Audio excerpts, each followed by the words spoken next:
काय मग मंडळी, मटण पाहून तुमच्याही तोंडाला पाणी सुटलं ना? तर आज आम्हाला पुण्याला निघायचं होतं. त्यासाठी आज घरी मटण बनवलं होतं.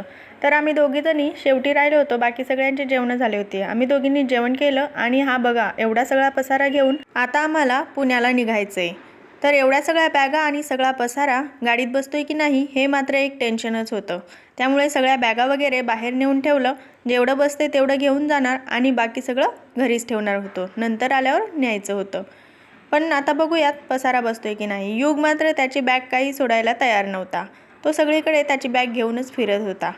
मग त्याच्या बाबांनी एक एक करून सगळं सामान गाडीत ठेवायला सुरुवात केली. त्यांना एवढा कॉन्फिडन्स आहे त्यांच्यावर की ते बोलले एवढं सगळं सामान मी नक्कीच गाडीत बसवणार. मग त्यांनी सगळं सामान डिक्कीमध्ये काही आणि मधल्या सीटवर थोडंसं असं सगळं सामान गाडीमध्ये बसवलं.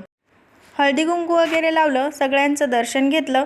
आज बाळ पुण्याला जाणार आहे म्हणून मग सगळेजण त्याला घेत होते. दीदींकडून बाळाला घेतलं. त्यानंतर तनू ही बोलली माझ्याकडे सुद्धा बाळ द्या. मग तिच्याकडे बाळाला दिलं आणि बाळाला घेऊन नंतर गाडीत बसले. सगळ्यांना बाय बाय केलं आणि आमचा परतीचा प्रवास सुरू झाला. निघायला दुपार झाली होती, त्यामुळे जाता जाता आता संध्याकाळ होणार होती. युगच्या आणि बाबांच्या जाता जाता मस्त गप्पा रंगल्या होत्या. हा बघा एवढा पसारा मधल्या सीटवर सुद्धा ठेवलेला होता. तर बाबांची ड्रायव्हिंग चालू होती. माझे इकडचे तिकडचे सीन घ्यायचं काम चालू होतं.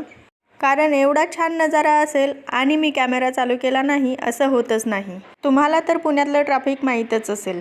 किती ते ट्रॅफिक काही संपता संपेना. शेवटी दिवस मावळला. घरी जाण्यासाठी संध्याकाळ झाली.